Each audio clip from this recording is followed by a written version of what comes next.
Are you serious? She asked. Completely, I replied. I want it to be aesthetically pleasing, but also functional. You know, for defense. She chuckled. Defense? Against what? Invading armies? Something like that, I said with a wink. I've always believed that even the most mundane spaces can be transformed by a touch of beauty, a hint of whimsy, a small element of surprise. That's why I installed the fountain. It wasn't much, just a small circular fountain in the middle of my driveway. A simple, tiered design made of cast stone. A few goldfish, bright orange flashes against the gray concrete, swam lazily in the basin. The water, recirculated by a small, quiet pump, bubbled gently, creating a soothing, peaceful sound. It wasn't some gaudy Vegas-style monstrosity, just a simple, recirculating fountain, with a few decorative fish and the gentle sound of bubbling water. It was my little oasis of calm in the concrete desert of my driveway. Apparently, in neighborhood name, that was grounds for an HOA intervention, I thought, as I sat on my porch swing, watching the sunlight glint off the water. It was a small thing, perhaps, but it brought me joy. It added a touch of elegance to an otherwise unremarkable space. It was a focal point, a conversation starter, a tiny rebellion against the relentless beige conformity of my suburban surroundings. I should have known that any attempt to add a touch of personality to my property would attract the attention of the neighborhood's resident enforcer of blandness. I just didn't expect it to happen so swiftly. The knock on the door was sharp, insistent, and utterly devoid of any hint of neighborly warmth. It was the knock of a man on a mission, a man with a clipboard, a man who probably enjoyed enforcing rules more than breathing. Richard Dick, Kensington III. The 3 was crucial, he'd insist, as if anyone would confuse him with some other Dick Kensington. He was a retired bank executive with a permanent sneer, a clipboard that seemed surgically attached to his hand, and a deep-seated belief that the HOA was his personal fiefdom. He was the kind of guy who probably measured his grass with a ruler and alphabetized his canned goods by expiration date. He stood on my porch, a monument to beige conformity, his khaki pants perfectly pressed, his polo shirt tucked in with military precision, his expression a mixture of disapproval and righteous indignation. "Mr. Carter," he began, his voice a dry, nasal drone. "I'm afraid I must address a matter of grave concern regarding your driveway adornment." He said driveway adornment, as if it were a synonym for festering wound. "It's a fountain, Dick," I replied, trying to keep my voice calm. "It's just a small fountain." "It's an eyesore, Mr. Carter," he retorted, his lips pursing. "It disrupts the uniformity of our neighborhood. It's unnecessary. And frankly, it's simply not in keeping with the established aesthetic of neighborhood name." He gestured vaguely towards the fountain, as if pointing out a particularly offensive piece of graffiti. "It must be removed, immediately." The HOA meeting was a masterclass in petty tyranny. The community center's multi-purpose room, with its beige walls and uncomfortable folding chairs, was filled with the usual suspects: the retirees, the busybodies, and the handful of Dick Kensington's loyal followers, all eager to witness my public shaming. Dick, perched at the head table like a judge presiding over a trial, launched into a prepared speech about the importance of maintaining a harmonious streetscape and the detrimental impact of my unauthorized water feature. He projected photos of my fountain onto a screen, as if presenting evidence of a crime. "This fountain," he declared, his voice dripping with disdain, "is a blatant violation of our community guidelines. It's too ornate. It's too watery. It simply does not blend in with the surrounding driveways. He said blend in, as if it were the highest aspiration of any homeowner. This is absurd, I thought, my internal monologue growing increasingly sarcastic. My little fountain is a threat to the neighborhood? It's a few fish and some bubbling water, Dick. It's not Niagara Falls. He went on to cite obscure bylaws, misinterpret zoning regulations, and generally paint a picture of my fountain as a disruptive, dangerous, and aesthetically offensive addition to the neighborhood. There were other matters discussed, of course. Mrs. Gable was in trouble for having a bird bath that was attracting unapproved avian species, and Mr. Henderson was facing censure for planting non-native petunias. I tried to reason with them. I explained that the fountain was water-conserving, that it recirculated the water, that it actually added value to the property. I pointed out that it was far less intrusive than some of the other decorations I'd seen in the neighborhood, including a particularly garish collection of inflatable holiday figures that remained up year-round. But my arguments fell on deaf ears. Dick Kensington III was not interested in reason, in logic, or in the concept of compromise. He was interested in rules, in regulations, and in enforcing his narrow vision of suburban perfection upon everyone within his reach. The motion to demand the removal of my fountain passed with a near unanimous vote. Dick banged his gavel, a smug smile spreading across his face. I received the official HOA notice a few days later, a crisp white envelope containing a sternly worded letter and a threat of escalating fines. I had 30 days to remove the unauthorized water feature, or face the consequences. I stood in my driveway, staring at the fountain, the gentle bubbling of the water now sounding like a mocking reminder of my defeat. I could comply, of course. I could dismantle the fountain, fill in the basin, and return my driveway to its previous state of bland conformity. But something inside me rebelled. This wasn't just about a fountain. It was about principle. It was about the right to enjoy my own property, to express my own individuality without being harassed by a power-hungry, aesthetically obsessed tyrant. If Dick wanted the fountain gone, fine, but I wasn't going to just fill in the space with concrete. I was going to replace it with something bigger, something bolder, something wetter, I thought. A new idea, audacious and wonderfully subversive, beginning to take shape in my mind. A moat. A full-blown medieval-style moat surrounding my driveway. It was a water feature, technically. It was a way to exploit the HOA's lack of foresight, their failure to anticipate the sheer, unadulterated pettiness of a homeowner pushed too far. And it was, without a doubt, the most gloriously inappropriate response to Dick Kensington's demand for uniformity that I could possibly imagine. Dick Kensington III, you want a war on water features? You've got one.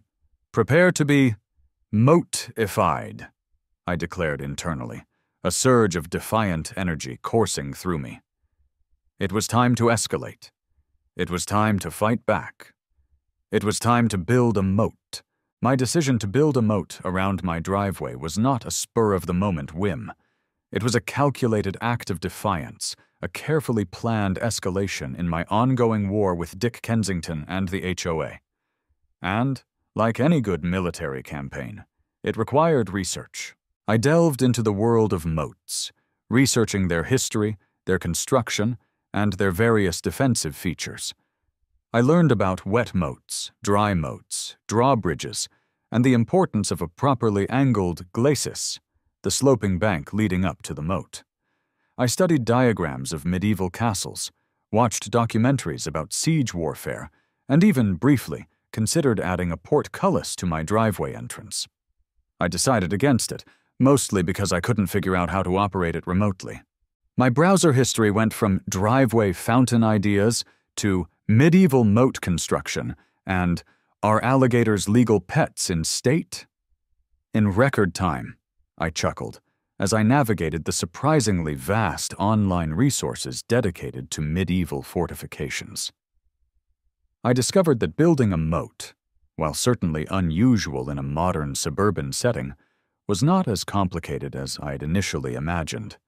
It was basically just a large, water-filled ditch with a few added flourishes for dramatic effect.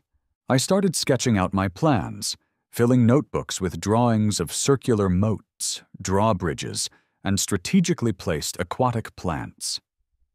My initial vague notion of a moat-like water feature was rapidly evolving into something far grander, far more elaborate, far more ridiculous.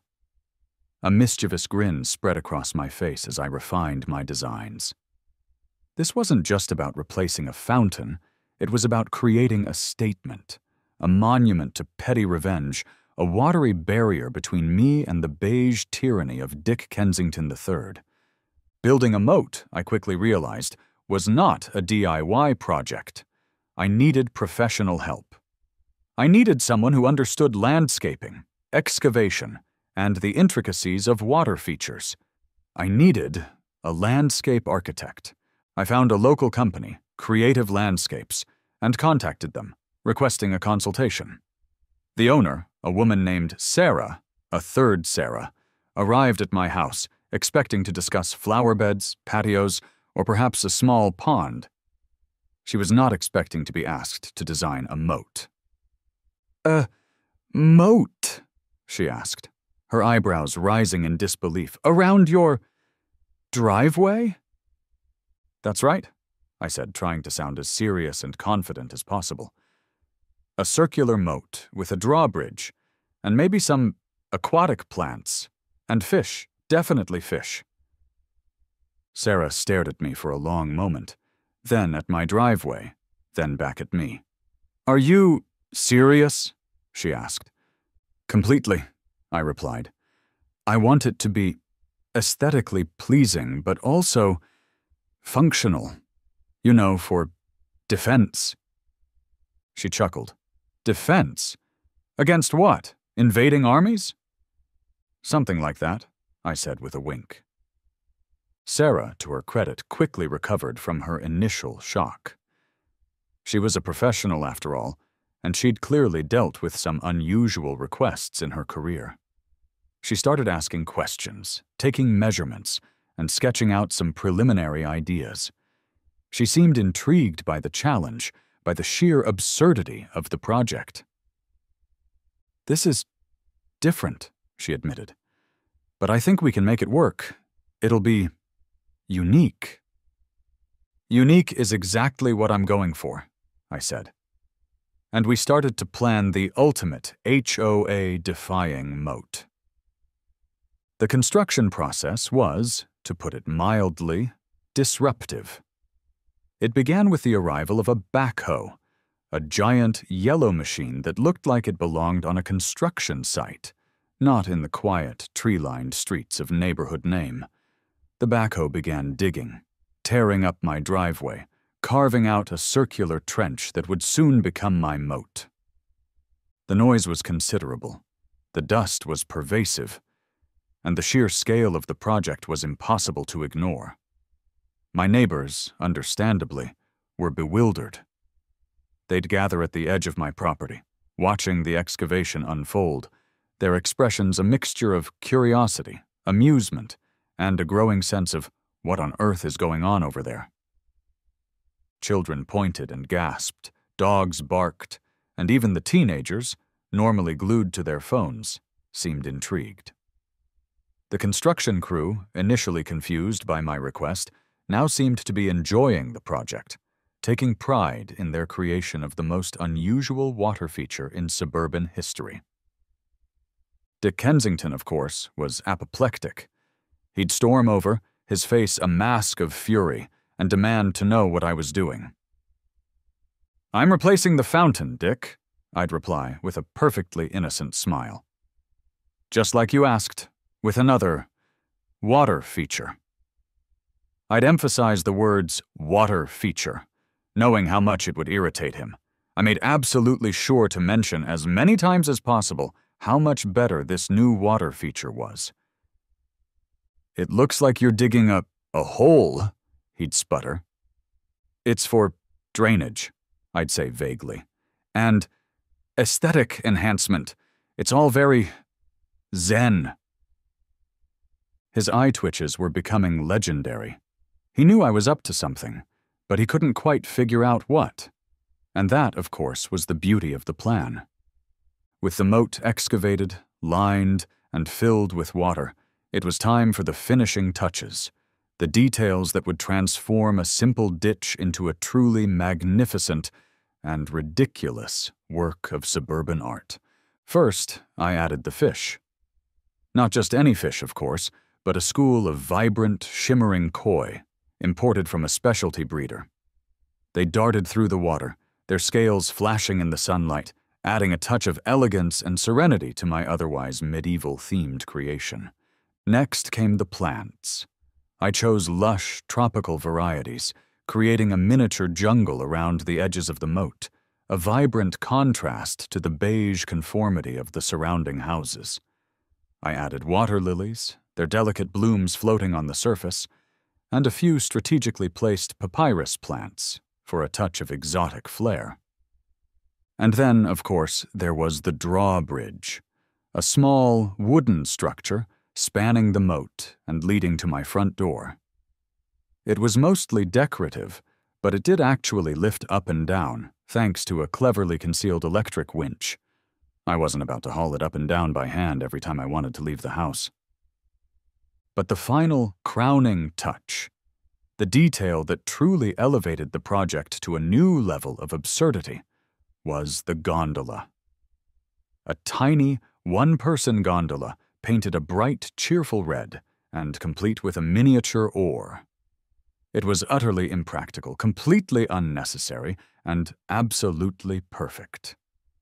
It was magnificent, it was ridiculous, it was perfect. And it was all completely 100% HOA loophole exploiting, as far as I could tell, I thought, surveying my completed creation. It was a moat fit for a king, a watery barrier against the forces of HOA tyranny, and a testament to the power of petty revenge.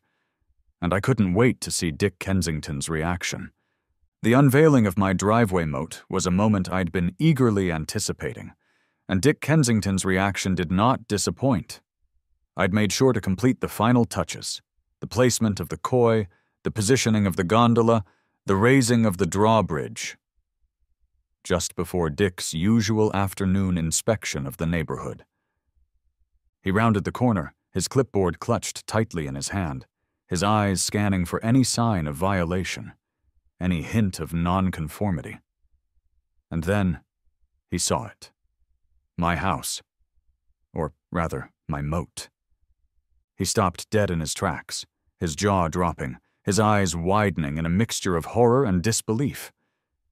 He looked like he'd just stumbled upon an alien landing site, or perhaps a particularly offensive display of lawn ornaments. He took a few tentative steps closer, his head tilted, as if trying to understand what he was seeing. Then he started sputtering, incoherent noises.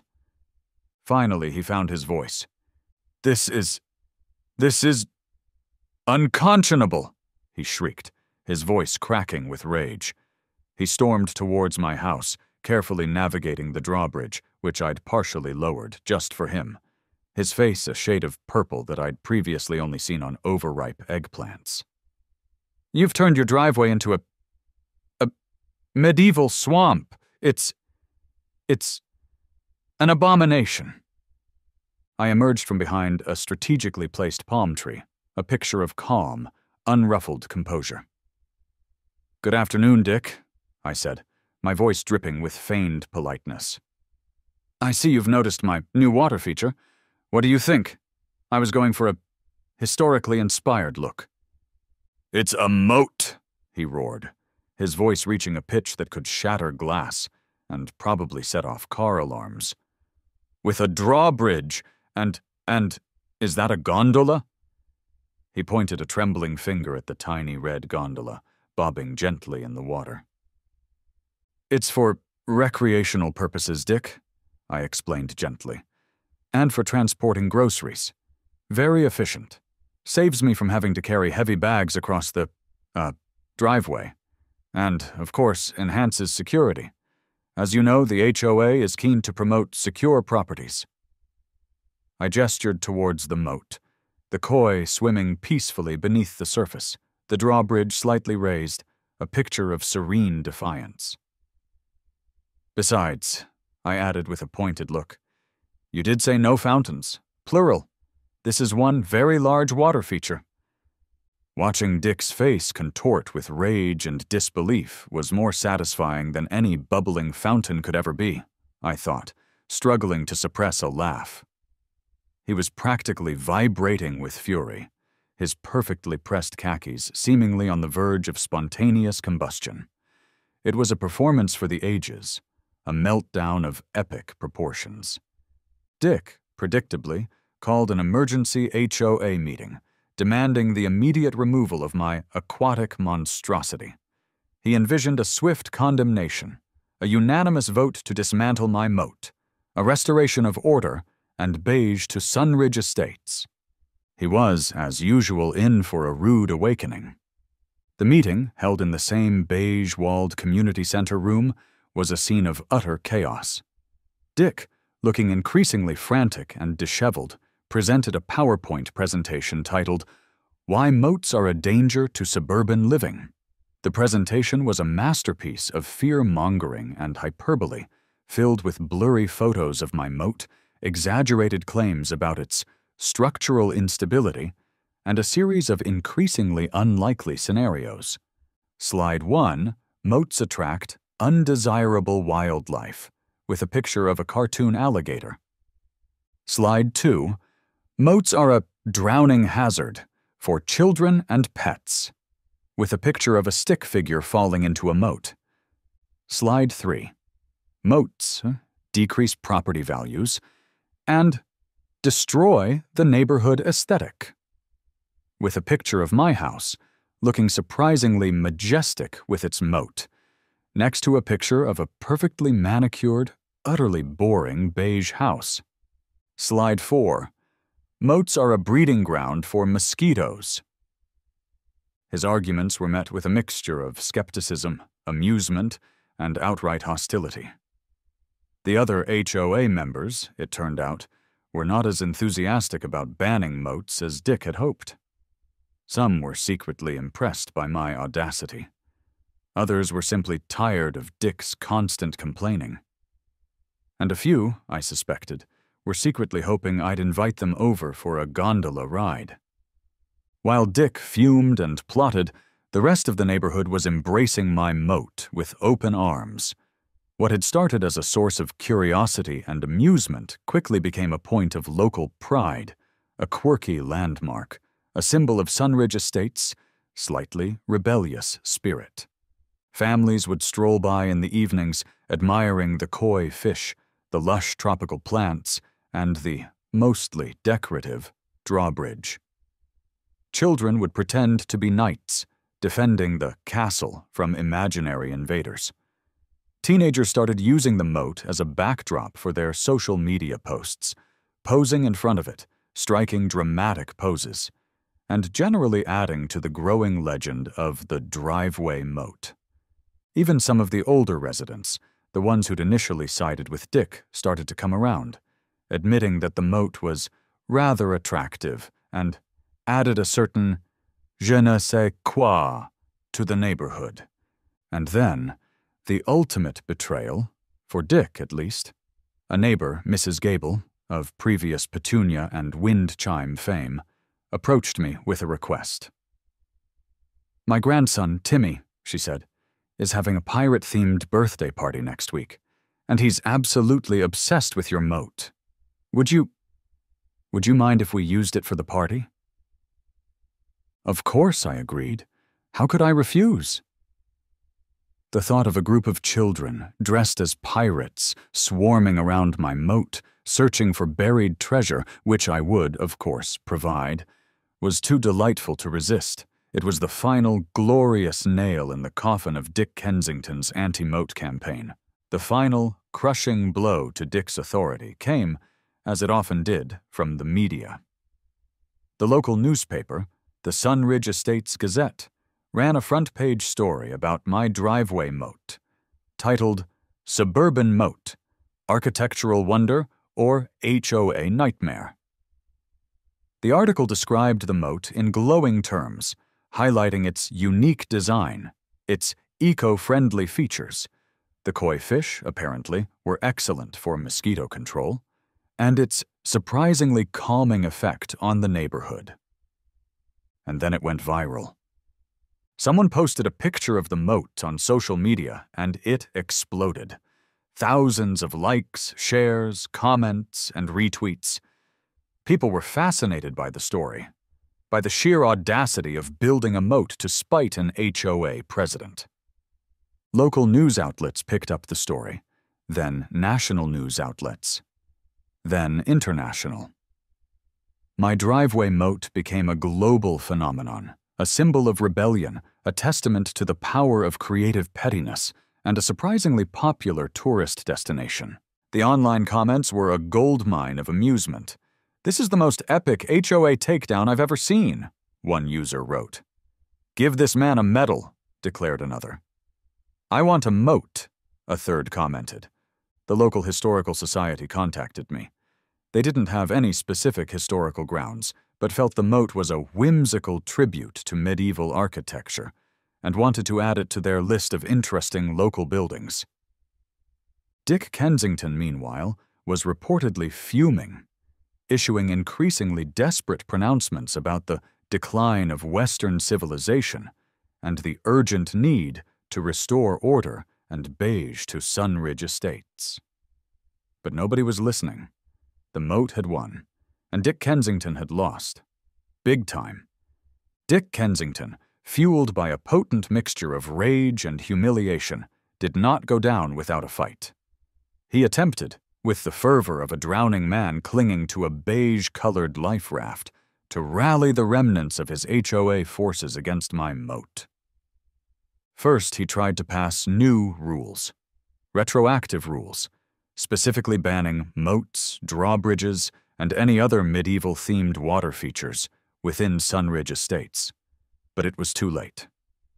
My moat, having been constructed before any such rule existed, was grandfathered in. It was a legal, pre-existing, non-conforming structure, protected by the very bylaws Dick had so often used to terrorize others. Then, he tried legal action.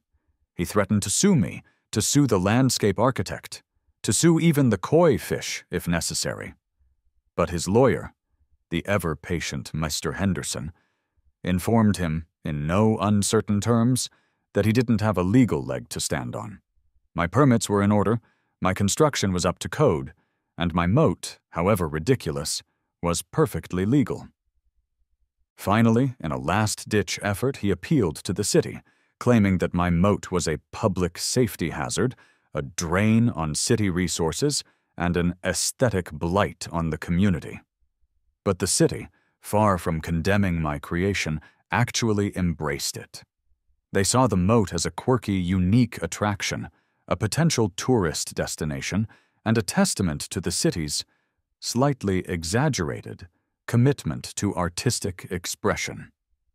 They even sent me a letter of commendation, praising my innovative landscaping and my dedication to enhancing the beauty of our city. The end for Dick Kensington came swiftly and decisively. He resigned from the HOA, his letter of resignation a masterpiece of passive-aggressive self-pity. He blamed everyone but himself for his downfall, claiming he was the victim of a coordinated campaign of harassment, a neighborhood-wide conspiracy to undermine his authority, and a general decline in standards of decency and good taste. Nobody bought it. His departure was met with a collective sigh of relief, followed by a spontaneous neighborhood celebration held naturally around my driveway moat. The reign of terror was over. The beige dictatorship had fallen, and Sunridge Estates was, finally, free to embrace the joy of, well, whatever they wanted, as long as it didn't involve harassing people about their welcome mats or their fountains. To commemorate my victory and to ensure that the spirit of the Moat lived on, I instituted an annual tradition, the Driveway Moat Pirate Festival. It was a glorious, ridiculous, and utterly unforgettable event.